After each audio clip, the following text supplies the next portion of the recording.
Hello, welcome to this virtual industry roundtable titled BizJet Interior Innovation from 2000 to 2050.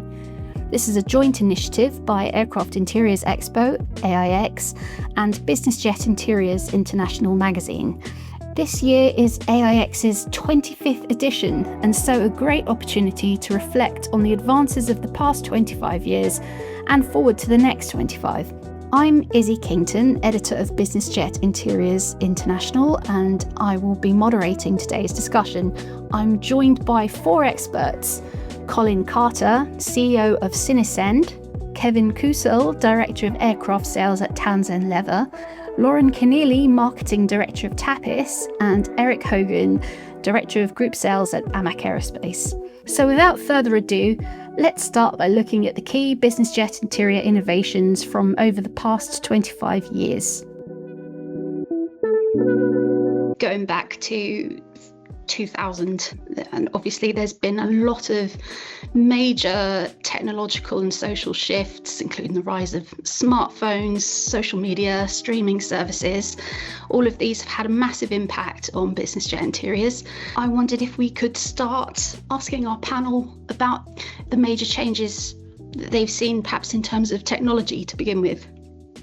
I can start being the completion center part, maybe, of the panel. I mean, AMAC Aerospace, we are a VIP completion center, working mostly on airliner aircraft. So I'm mostly focusing maybe a little bit less on the business jet, more on the airliner conversions to VIP aircraft. What we can see as a completion center really currently, the biggest development is definitely connectivity on the aircraft. I think that's really the main driver since, I would say, maybe about 5, 6, 7 years. So there's a lot of new technologies available in order to provide broadband connectivity to the cabin. And this is a big driver also for the cabin side, because what we used to have maybe 10, 15 years ago, VIP aircraft with very sophisticated entertainment system, IFV systems with all sorts of features and media libraries. This is something that is going away just by having broadband connectivity in the cabin now. Looking at low Earth orbit solutions that are on the market, Starlink, OneWeb, to name a few. This is really what we can see as a completion center. I would say the biggest change in technology. There are furthermore, let's say, technological changes in seating, in let's say, interior features. Of course, we also we have now humidification on a lot of aircraft, adding more comfort to it. All of that we can also see on our side. I think that's spot on. It used to be a luxury when you boarded an aircraft and there was usable internet. Now it's the baseline. And there's an expectation that you can use your devices, whether that's a web application or streaming service, the same way you do on the ground. So I think that's exactly right. And it's maybe a little bit of a shift to some soft products that facilitate seamless connectivity.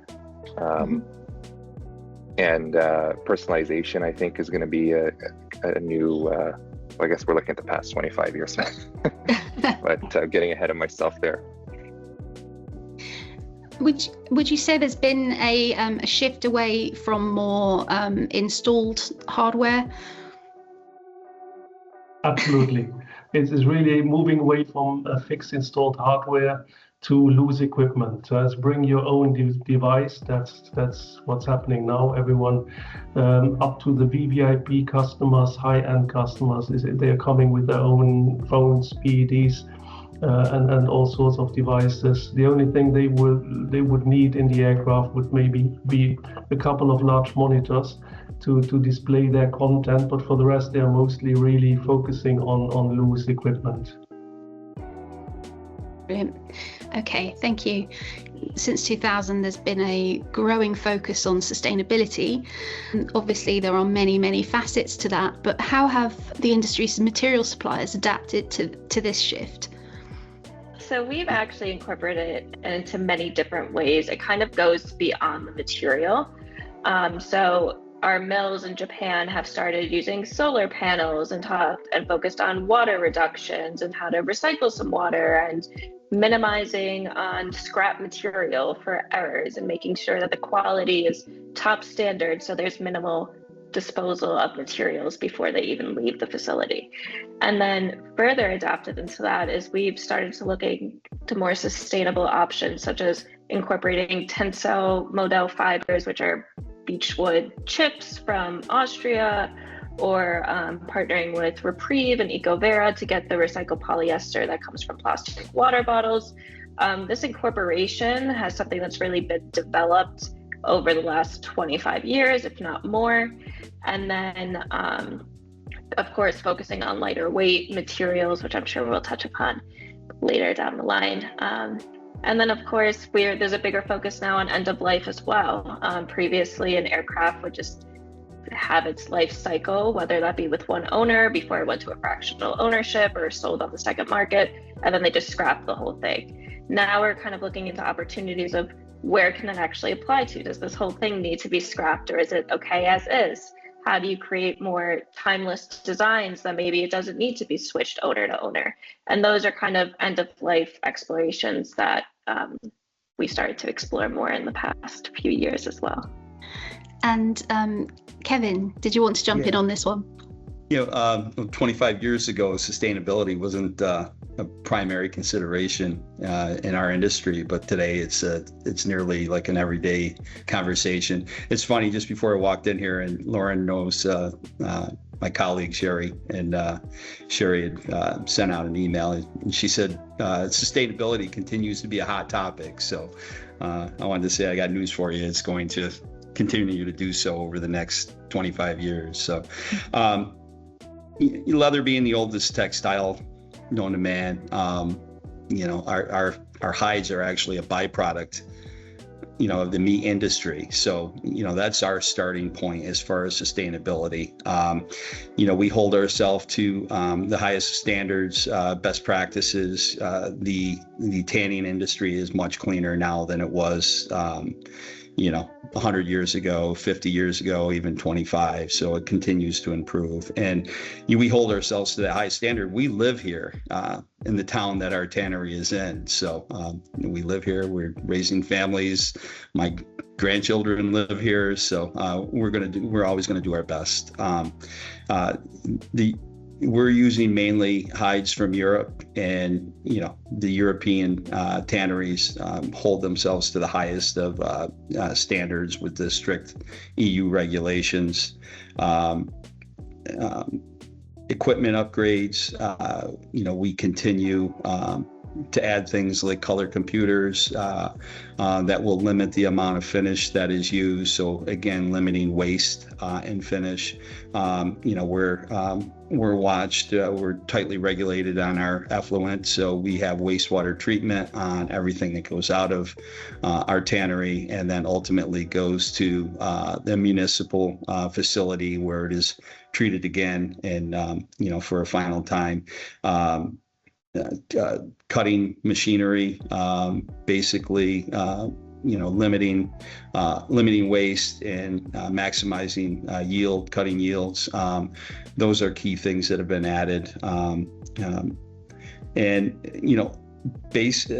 Another thing that I like to state is that improvements in durability in the aviation leather that we produce is probably the most probably makes it the most sustainable material, and is going to perform the longest. The fact that it, ultimately is going to hold up longer than leathers of 25 years ago. So those improvements, are a huge contributor, I think, to our sustainability story. Okay, so when you talk about durability innovations, can you provide a bit more detail on that? Well, improvements in in the actual coatings themselves and the finishes. We're dealing with a water-based system, so that's part of the story as well. But the water-based systems, they were newer 25 years ago, but the technology keeps improving. Water-based versus a solvent-based system, and that's a huge difference maker for us. So again, you improve the durability, the leather is going to last longer in the airplane, and there's not going to be the need for a replacement. And what other factors have driven your development over the past 25 years? Like, what is the market demanding, perhaps in terms of durability, weight reduction, design freedom, these kind of factors? Sure, weight reduction is certainly one of them. You have your limitations on leather on how far you can go with that, and then it also gives a challenge as you take away substance. So the way to save weight with leather is you remove substance and from the substrate, and that does a few different things. It subjects the leather to the possibility of more imperfections showing, so it creates quality issues. It also takes away the area or the substance where that holds the flame retardant. So, there are ramifications there. And then also a big one is you take that weight away, you take the strength structure away from the leather. So that fiber structure that really, gives leather the strength that it needs to, be a weight-bearing covering or material.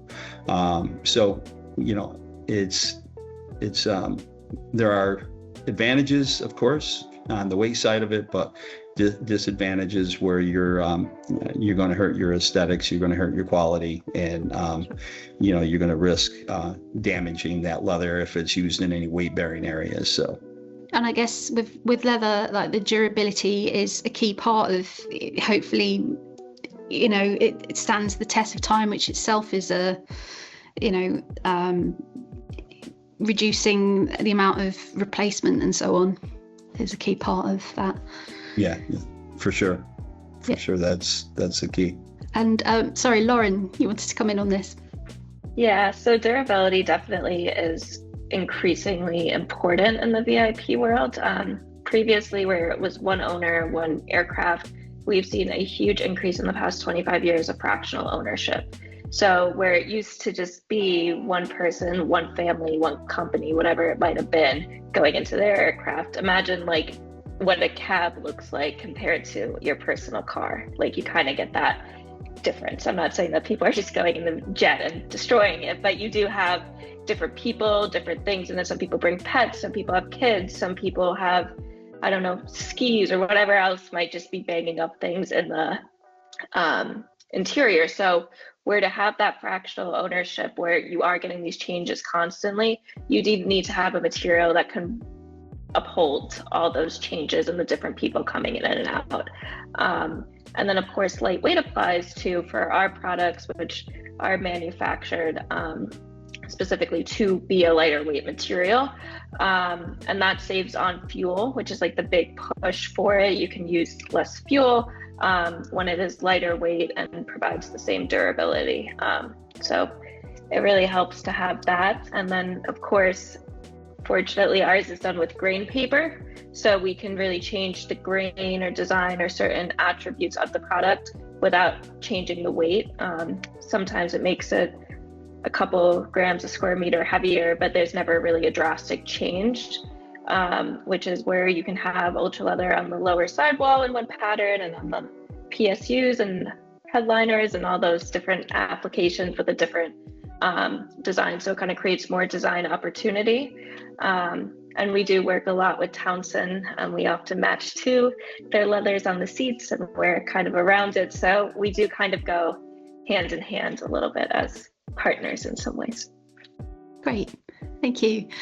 Did anyone else want to come in on this topic? Weight from completion center side, of course, weight reduction and weight saving is probably one of the main topics that we have in our engineering process finding solutions. And we have different factors there. I mean, the material certainly is one portion. I would say it's the smaller portion compared to monuments. Of course, we are focusing a lot on composites, on which is the base material which we use to build our monuments. We're having a company in south of France, JCB Aero, that is manufacturing those composite panels, and we are doing a lot of we have been doing actually a lot of research and development, and still are in developing lighter material that is then still robust, strong enough to build strong cabins. But I agree with my colleagues that it has limits. We had cases where we were building doors so thin at some point that they became flimsy, that we had to go back to build them stronger again. So there's a very thin line of really the robustness of your cabin versus really weight saving, and we're constantly going to the limit of that process, of course, to reach the target weights. We have been, just to give some numbers, we had, if you take an A320 ACJ cabins were typically at 9 to up to 10,000 kilos, so tons of weight. Now we are bringing those down to 7,500. That's one cabin that we did, for instance. So, or 7,800. This is really a big. There you can really see in terms of the weight, the development over the years, the technology that has gone into the development by using new materials, as I said, composites. It's also seat bases today are much thinner than they used to be 10, 20 years ago. If you look at a VIP cabin, like a typical BBJ to 2000, 2005, you will see that the seats are much more massive as they are now. The designs have also evolved in making more thinner, more elegant, seats and surroundings. So that's something that I could add to the weight saving, which of course at the end of the day is then the biggest sustainability that we can have. You have a cabin, 20% saving on a cabin weight. That's just reducing the fuel burn by I don't know how many tons, but that's really then making a big change. Has the weight of IV installations also contributed to that? This is also a big impact because, as we said in the earlier days, the IFE equipments were more complex, more heavy. Screens, for instance, we were installing 15 years ago plasma screens. If you take the weight of a plasma screen compared to an OLED screen, you just see it's a factor 3, factor 5, in terms of weight saving. Also, there's what we see from completion center sites, we have less boxes, less LOUs. Systems are designed now in a way that they are much leaner. And there's less boxes, control boxes. In the old days, we had control boxes per zone of a cabin. We had all sorts of equipment, which is now being integrated in other boxes. It's the systems have become lighter and less bulky. So that's also something that has helped in bringing down the weight of these cabins. Brilliant, thank you. So regarding completion processes and the way that the industry is structured itself, have you seen massive changes in terms of how the industry is structured? Yeah, I mean, we have seen big changes over the years. There's been a huge consolidation that has been happening. There were quite a few completion centers that went out of business. If we take maybe the last 10, 15 years, we were having a certain number of completion centers in our industry, which was a bigger number than today. Yeah. So there's been it's always been difficult for the completion centers because of the risk, the heavy risk that you have especially on the large aircraft. If you're bound to so many contractual parameters that if you're not really successful in what you're doing, you're going into big risks.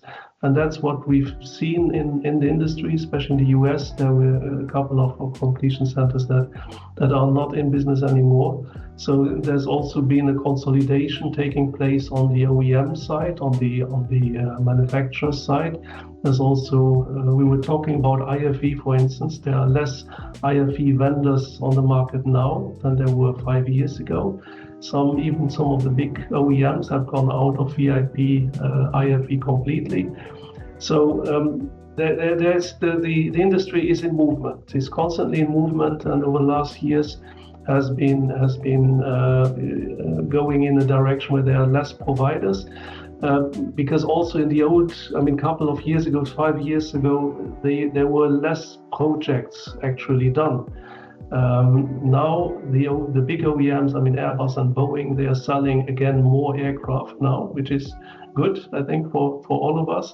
But there's now a bit the lack of completion centers around to take all these aircraft that are coming to the market now. So we are going, I'm seeing now a peak market activity where it's interesting to see how all these aircraft being sold are now distributed throughout the completion centers. And this will have a knockdown effect on the lead times, on the available slots as well. This is a bit what I can share from what we see here. So, are you saying that perhaps there isn't? Is there enough capacity within the industry to meet the demand? We have seen a couple of months ago about 20 green aircraft coming to the completion industry. If you just take that number by the available completion centers, and you have for certain types of aircraft, there's only a few selected or approved completion centers, then yes, the answer is yes. We see a saturation of the market now, and it will be interesting to see. Maybe it will have an effect that more completion centers are coming again to life. That could be one effect of it. But it's quite complex. Doing VIP completion is you need quite a lot of know-how, a lot of really experts, and there are not so many experts around on this market. It's a small world at the end. The VIP completion world is a small community. Yeah. Very specialist skills. We're a niche. I always say we are really a niche, and we remain a niche. It's a prototyping industry. How have completion processes and technologies evolved over the past 25 years? Over the 25 years, there was a big jump in certification requirements, and that's I think I would say that's one of the drivers of the which had a knockdown effect on how completions are made. When I remember the first BBJs that I was looking at in the early 2000 years, they took 5,000 to 10,000 hours engineering to do a VIP completion. Today you would have a budget of 60,000 to 80,000 hours. That just explains and that's all related to regulatory requirements, to certification requirements, to the way completions are done today. In the old days, when I remember here in Basel, our neighbors, actually the cabinet shop was doing the cabin, and then the engineers, they were doing the drawings after they were already kind of made. And this is something that has completely changed over the years. Now you have really an engineering-driven process where the whole cabin, including systems, are designed on the board by design engineers, and with all disciplines that you have, mechanical, stress, electrical systems cabinet. So it's much more an engineering-driven process these days compared to maybe 20 years ago. This has led to of course a lot of improvement as well. We have, when you look at especially maintenance friendliness of an aircraft cabin, this is one of our biggest topics that we have. We have to develop nice cabins and appealing cabins, but at the end of the day, they have to be practical and they have to be really maintenance friendly. And these are thoughts that are put into much more also now than in the old days. Whether it's how bulkheads are removed, how monuments are removed, where you have access to the auxiliary fuel tanks, for instance, and things like that. So there's much more brain thought in a cabin today. That's maybe one thing. A second thing would be the complexity we are doing now. When you look at the old VIP aircraft, even from the 70s, 80s, which were like, you put like furniture which you installed in aircraft. This is a complete different world today. We are really having specialized aviation grade equipment. The seats, of course, they have to be certifiable seats, 9G, 16G certification requirements. So everything has become much more complex. Also, to give you an example, we have the FAA introduced a while ago new certification requirements for side-facing divas, where nowadays we have to have airbags, seatbelts with airbags, and leg fails. These are new things that came to the completion market over the last years, which we haven't seen 10 years ago. So that's again driven by regulatory requirements. And then, of course, we have the development on the aircraft themselves. Now we are doing aircraft like A350, Boeing 787 carbon fiber aircraft, which have which are driving again engineering to a new level of new requirements. These aircraft are carbon fiber. It's very complex to have attachments built into for attaching the cabin. There's also an involvement from the OEMs needed. As a completion center, you need to enter into certain confidentiality agreement with the OEMs to get access to the data. So all of that is becoming more regulated and more complex. And that has a knockdown effect on the engineering hours, on the price, and so on. So it's that's a bit the I would say in brief the change that we see here. Brilliant, thank you. And obviously a key event has been the pandemic. Obviously in the short term there was a huge disruption. Are there any lasting effects from that time? From completion center perspective, yes.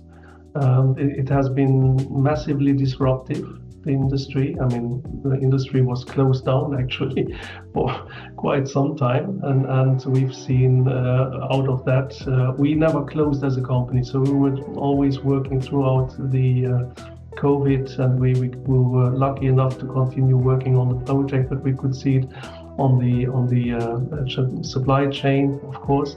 The big OEMs, they all closed down completely for long, and that of course out of that lead times and prices as well have gone up dramatically. We have an increase on our material budget on the VIP completion cabin. We have seen increases of 25%, 30% on material. Some systems even much more. IFE systems are now much more expensive than they were before the COVID hit us. So yes, we can see we're still suffering from it because it never really came in order. You can also see it on the airline industry when you look at the engine situation now. It's still the industry is still fragile, and we are still supply chain still has a big role to play to make this these projects doable.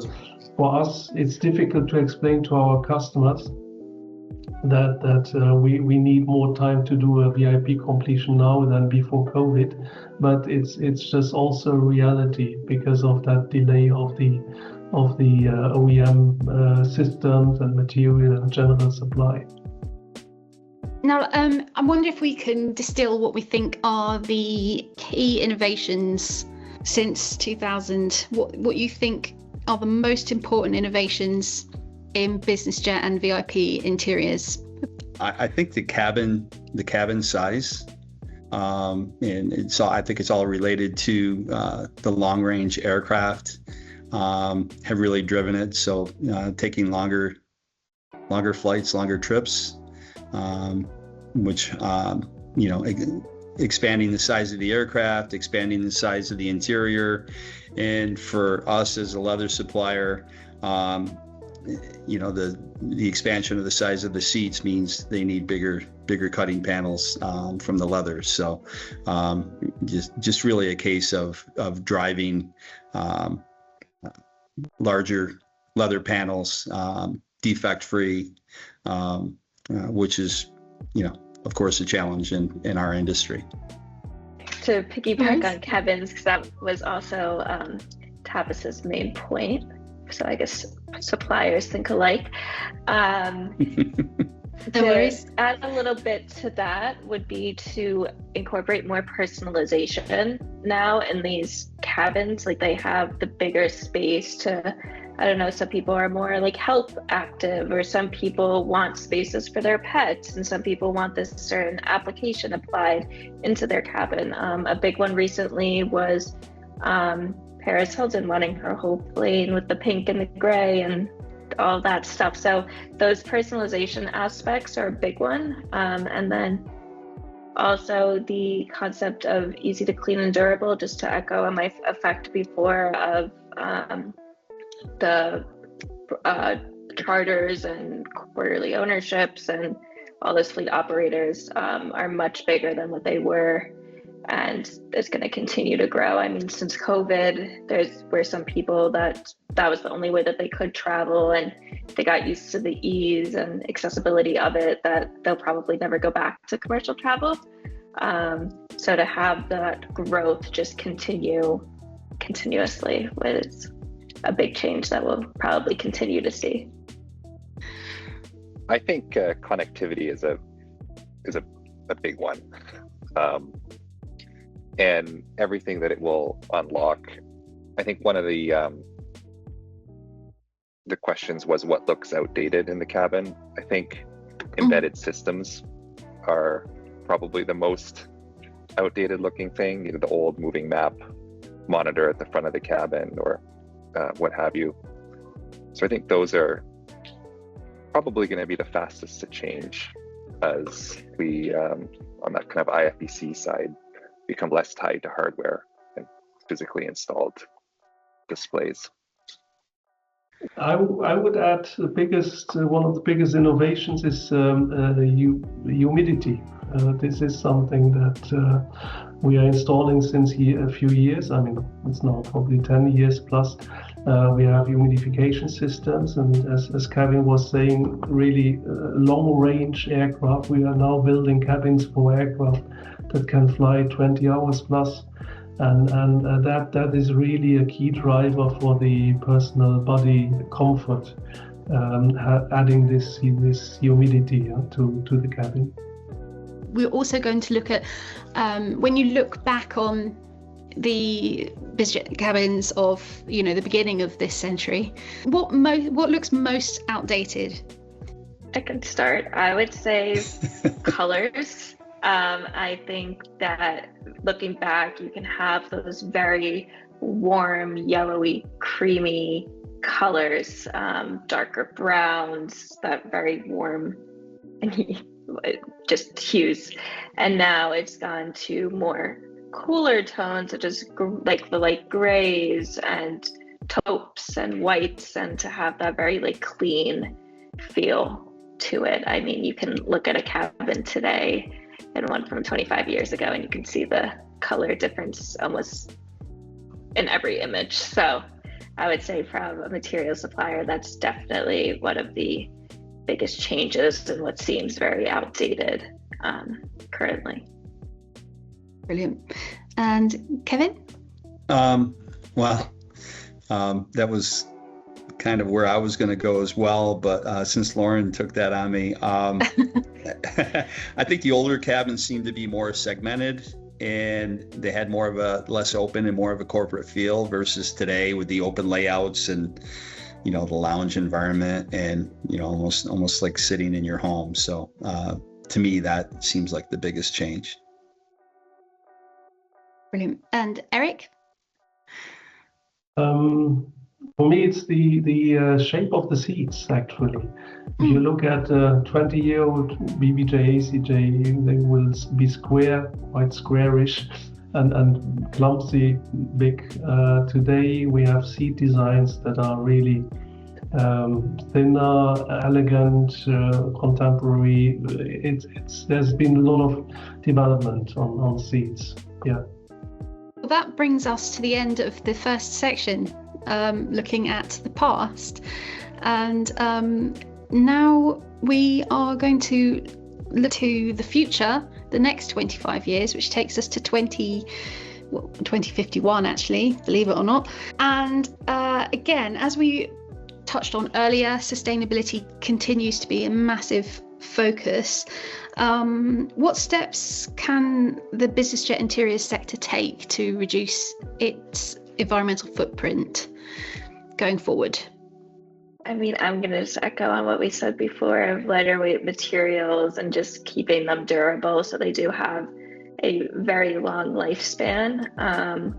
And then we can also incorporate maybe more recyclable or renewable materials and really continue to explore that end of life process, that we can maybe put them into a better application or reuse them in some kind of way or something of that kind of sorts. Yeah, I would kick in there as well. I mean, weight reduction technology, as I said, new materials, new techniques as well. We are now doing, for instance, for some sort of VIP finishes, you had when you used wood veneer, there's new techniques of using laminates and using films, decorative films. So that's one element that can bring down weight again. And then, as I said earlier, the composite panels development, that's still a big angle of attack on the weight, and then plus the technology, as we said early on, lighter systems, not the bulky IFB systems, less fixed equipment, like Colin was saying, embedded systems, having just loose equipment, that's definitely will have a big impact on weight and sustainability. Yeah, again, I'll agree with Lauren on what we touched on earlier about the durability being the biggest factor, at least from us as a leather manufacturer. But I think other things, areas that we can have real influence is, getting better at what we do and continuing with the work that R&D is just a nonstop thing. It's an everyday occurrence, and improving on our manufacturing process, improving on our chemical usage and our wastewater treatment. Those are the areas that I think that we can improve on. So what kind of material advances might we see over the coming decades? As mentioned above, we'll kind of continue to do some R&D and look into sustainable sources. Some avenues we're taking now is using crustacean shells that could be pound up into I'll explain Izzy off-site, if that's easier. And then we have some indigo dyes to try and do dyeing more sustainably. And while these are not airworthy yet, those are processes that we're continuing to look into for using those materials that aren't like a finite resource. And then of course, there'll definitely be different textures. We're not sure what the next color trends will be. I mean, if they follow homes, it could be sage green kitchens, it could be sage green interiors. Who knows what the next trend will be in colors, but I'm sure in 25 years we'll look back and say that the grays and whites are boring or cold or something like that, what we've said about the current aircraft from 25 years ago. And then, of course, we're just going to look into some added value processes, whether that be thermoforming or laser etching or resin dyeing, embossing and debossing, those kind of attributes that make it more personalized for each cabin, whether it be through branding if it's a corporate, or some personal touches in color or anything like that that the customer might want. So those are kind of where our developments are coming from. Yeah. Sometimes I wonder if a lot of the tech changes we've seen over the years in terms of social media and so on have actually led to, or streaming has led to an expectation that everything is personalized for the person, and but whether that just has broader impact across all areas, including, you know, design choices. But anyway, it's a little observation. Anyone else want to comment on this topic? Much what Lauren stated would apply to leather as well, with, you know, upgrades to the product itself. A few to touch on other than that would be like stain resistance, UV stability, and then ultimately upgrades.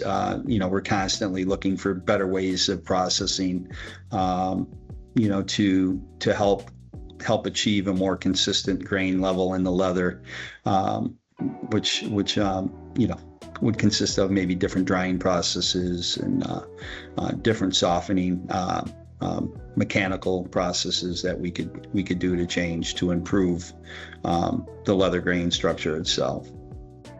Brilliant. So there's lots of avenues. Yeah. Yep. Eric, did you want to come in on this topic?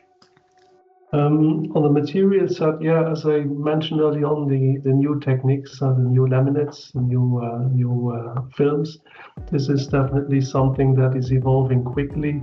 A couple of years ago, there were still a lot of, let's say, reservations, but now, if you look at films now, we start to look good and also start to be solid in the application and in operation. I could add maybe also soundproofing. I mean, that's not visible material, but it's also material.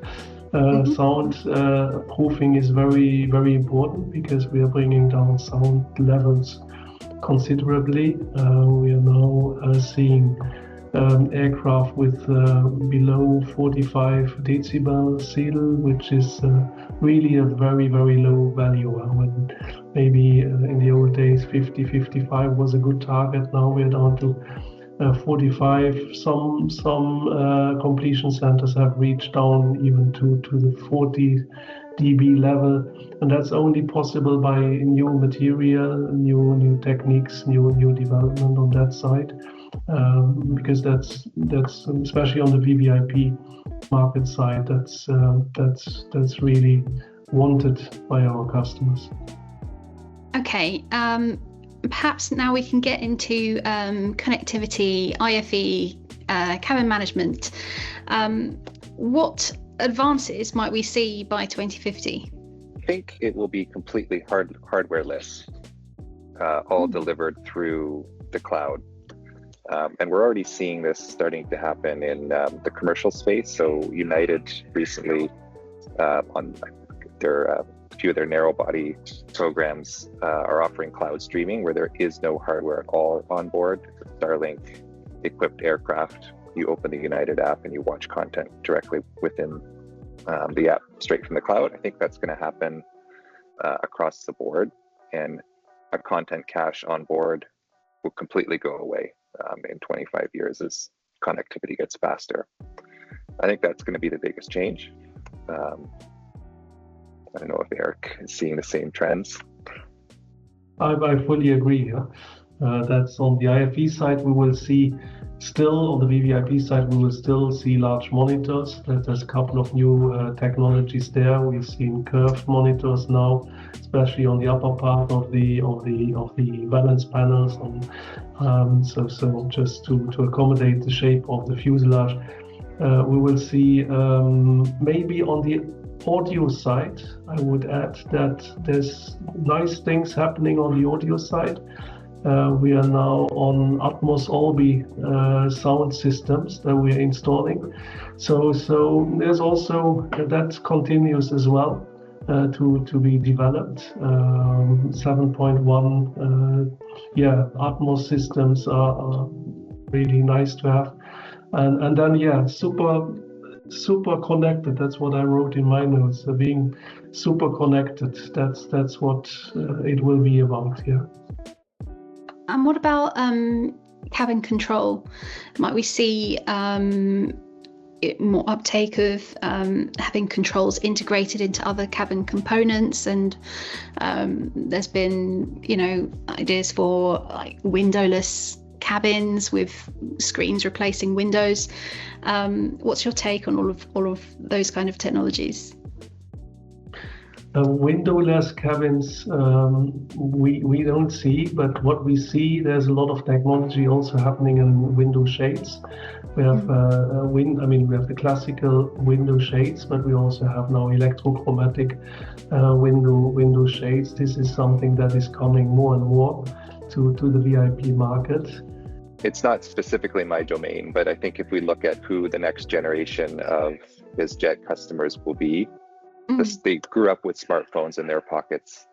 I think the smartphone is going to be the interface with every system of the airplane. That's what I think we'll probably That's what we see already now, having smartphone control, having app development, software development becomes like essential now in IFE, in the IFE domain. It's less really the hardware, it's the software. So it's bringing apps to the personal devices to control the cabin, light, window shades, everything. You still need, for certification reasons, you will always need somewhere PCUs or switch panels and control panels. That's not going away just by the regulatory requirement, but yes, it will be controlled by your own, again, bringing your own device and controlling your aircraft with it. What factors will be the most important in improving efficiency in BizJet completion processes? Efficiency is a constant dilemma, I would say, for completion centers. We are trying to be efficient as much as we can, but the completion process is still a very long process, and it's a process that is very difficult to compress by becoming more efficient. However, I mean that's the overall situation. However, I would say efficiency can be obtained by having, like we said, having more simple cabin designs by nature, just by the technology advancement that we discussed.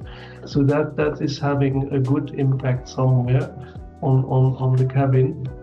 Efficiency on the production engineering side is difficult. We see potential with AI coming up, for instance, in the interior design process, which is the upfront part where the cabin is designed by an interior designer, typically where AI is helping already now and potentially more in the future to compress the cycles of creating renderings, creating design proposals.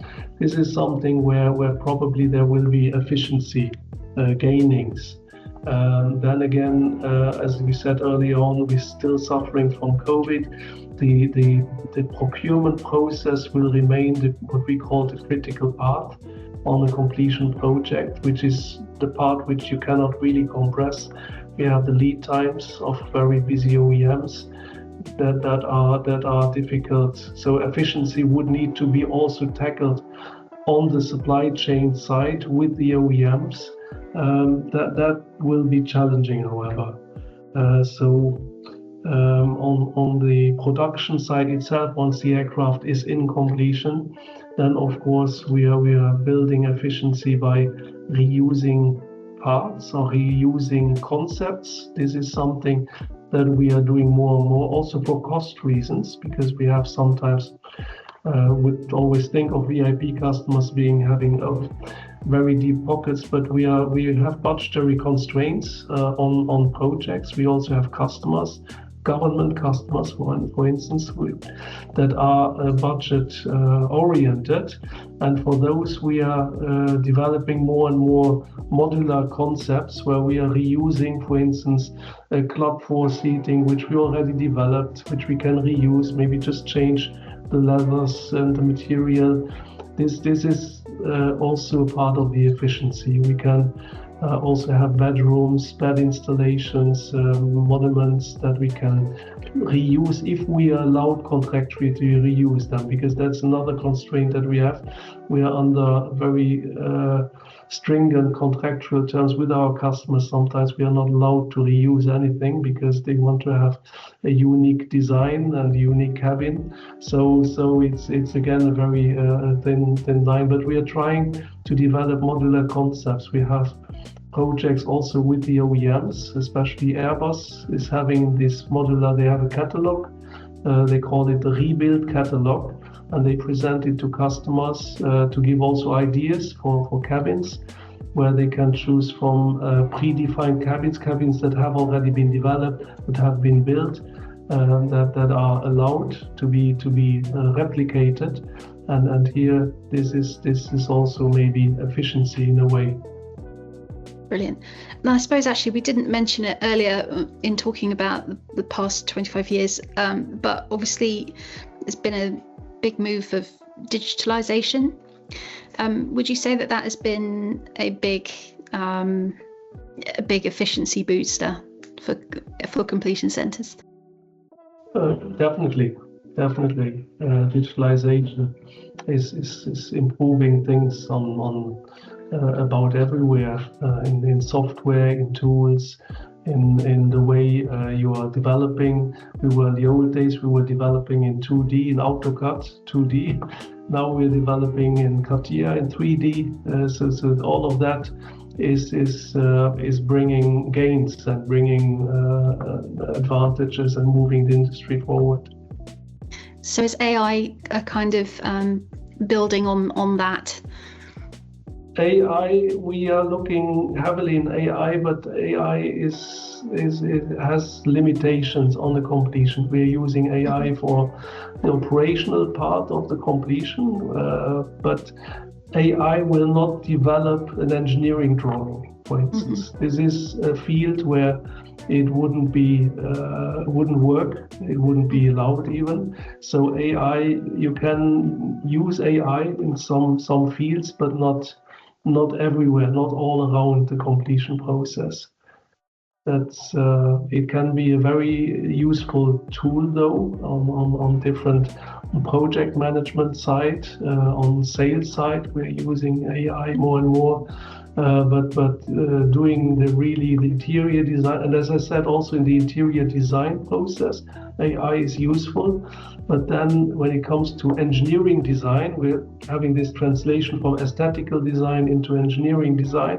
Then it's stopped somewhere, because then we're in a silo where we have to have human substantiation, as the engineers call it, make their calculations and their drawings. Obviously, AI is a massively disruptive technology. Perhaps other people on the panel would like to come in on what opportunities they see with AI for the BizJet Interiors industry. As it relates to IFE, the kind of an immediate application of AI is going to be personalization, so that when you board the aircraft, connect and enter the service, you'll see recommendations that are relevant to you and content that is relevant to your persona. I think that'll probably happen very quickly and is a kind of a low-hanging and easy application of AI from the IFB side of things. We see AI as being a big tool for like our certification process and helping to analyze data. In our R&D function, things that we're working on there, AI can't tan leather, but it can give you some good direction on things that will and will not, as far as formulations.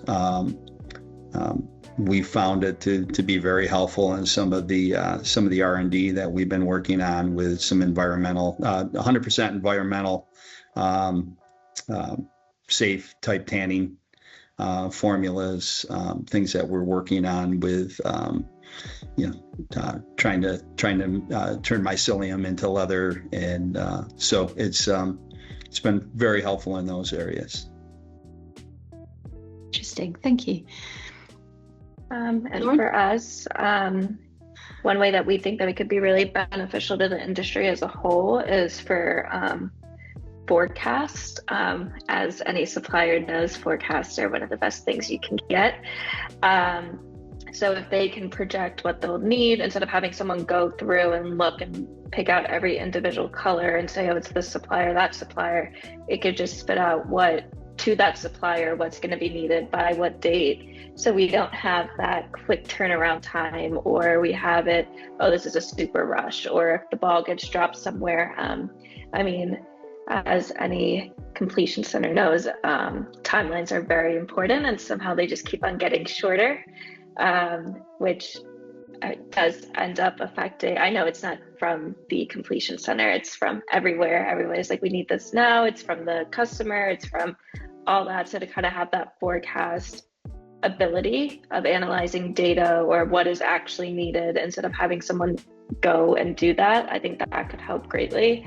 And then for us internally, it really helps us with our organization of trends of what colors are going, or if a color that is custom that requires an MOQ is something that we see an increase of interest in, then that's something that will stock. So to kind of have that accessible through our systems already, and then to have it analyzed to where, yeah, we should stock this so it doesn't add more lead time or require an MOQ or anything like that. That kind of is little attributes that we can add into there for us. And as we look at the next generation of customers, how might they reshape our priorities around interior design? I'm going to say probably, as we touched upon, personalization and customization is going to be something that's very much tailored to them. I mean, the whole generation is growing up with social media being channeled towards them, and they can customize any food off a menu if they order it off an app, or they want it at this time, and all that stuff. That's what the generation is growing up on. And then, of course, sustainable attributes. This is a generation that grew up knowing how important sustainability is and seeing it. I mean, when I was in school, they showed us like polar bears extinct.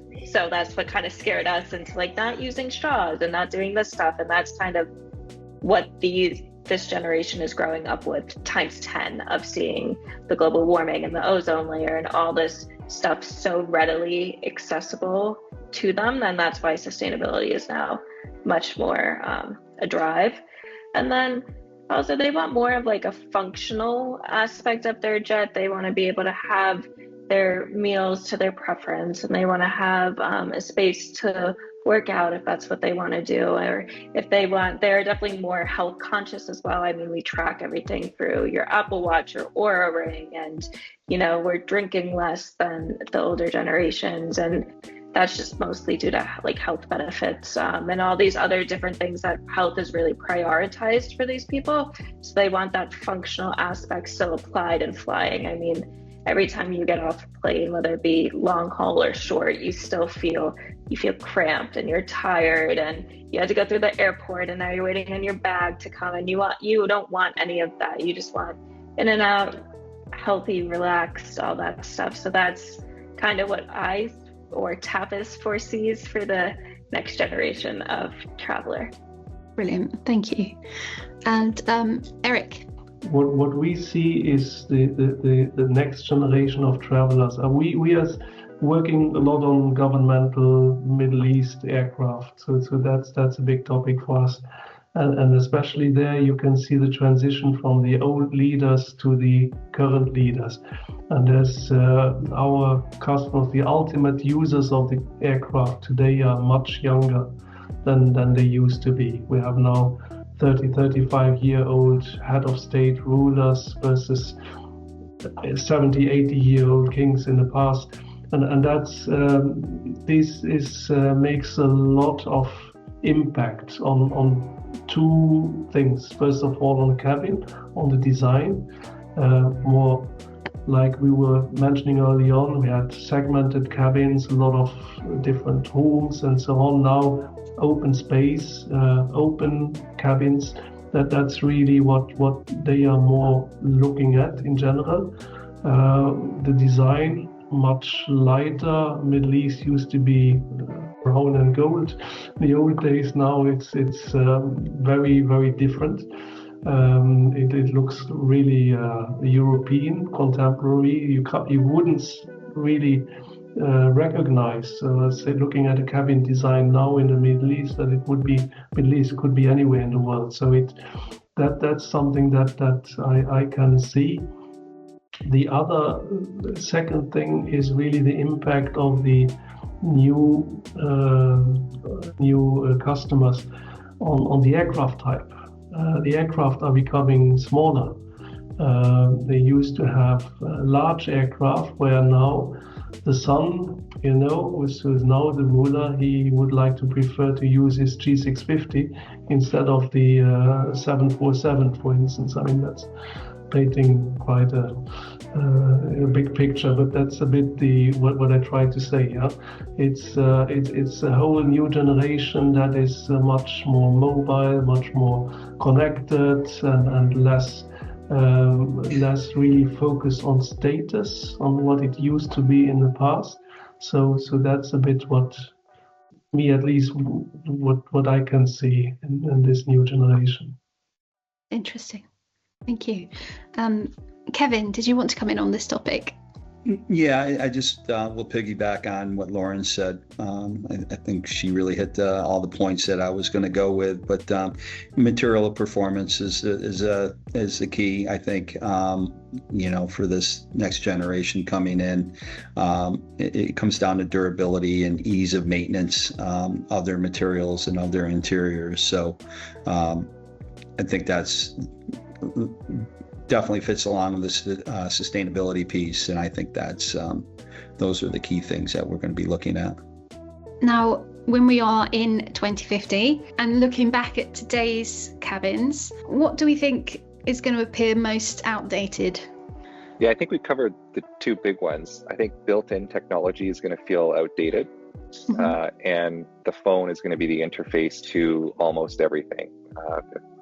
Not just IFE, but cabin control, lighting, shades, temperature, humidity, all that. I think the phone will be your passport and will hopefully move between aircraft. So if you don't own your own aircraft, but you charter, your cabin environment can become transferable and personalized to you from the moment you step foot on board. I think that's my dream. Outdated is a tough word. Maybe traditional, right? I think we're going to see, an extremely durable and environmentally responsible interior. Traceable supply chain is going to be important. A fully integrated interior in 2050, with a highly personalized space. It's going to combine luxury and performance. We look at things like leather, changes that we can make, improvements that we can make, and a lot of what is driven by the owner, like things with the technology that goes into the aircraft. Their expectations just keep growing as that technology just keeps exploding, and along with that, increase the expectations for the luxury aspect of the interior. So it's not going to be easy, but we look forward to it. Brilliant, thank you. Lauren, did you want to come in on this idea of basically kind of how you envisage the cabin of 2050 and the biggest change from today's cabins? What's going to look most, quaint from now? No, I don't.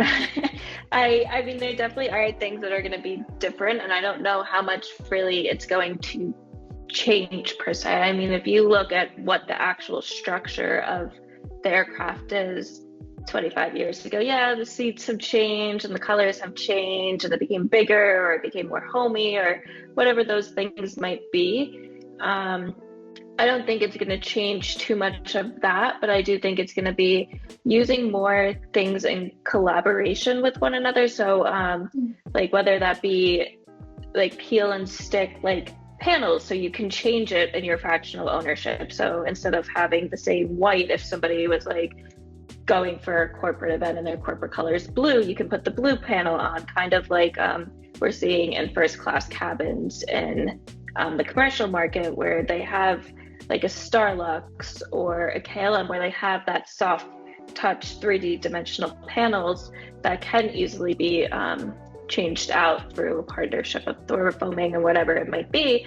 That's something that we can probably see in the cabin for 2050, and then us working with some other substrates, whether that be a completion center or another supplier, to make our materials more lightweight, because it's not just one thing, it's us all working together. I mean, let's say for example, if leather was used on every aspect of the cabin, that would be heavier than partnering with us in some applications where it does take that weight away while you still have that leather aspect on your seats that a lot of people look for. So like it is working with, I'm not sure what those steps necessarily may be. I'm not too much into the manufacturing or engineering or any stuff like that. I do the fun stuff of marketing. So that's kind of my end knowledge of using things in combination. But I do think that that's definitely going to be something that we can see much more in 2050 than what we're seeing now. Yeah. I guess it's the performance underneath rather than the visible signs in the cabin. Yes. Eric, how do you see the cabin of 2050? We'll see which aircraft we will have in 2050. So we start with the aircraft as a completion center. So we'll have most probably carbon fiber aircraft that will bring a lot of advantages. I would say cabins will be super connected, super quiet, and super light. That's from us as a completion center. Probably the parameters that will be there. We talked about connectivity. I think we all agree that's definitely a major thing. The sound, the carbon fiber aircraft in general are quieter as well, so that's also giving, but there's frequency issues, so sound will be something that will be a big focus from the completion center side over the next years, this new generation aircraft. And then the cabin weight. I mean, cabin weight is always one of our main parameters, having done these aircraft, really long, very ultra long haul aircraft, flying from any point on the world to any point on the planet. That's what I would foresee in 2050. Is there anything else you'd like to add? How trade shows and methods of communication have changed.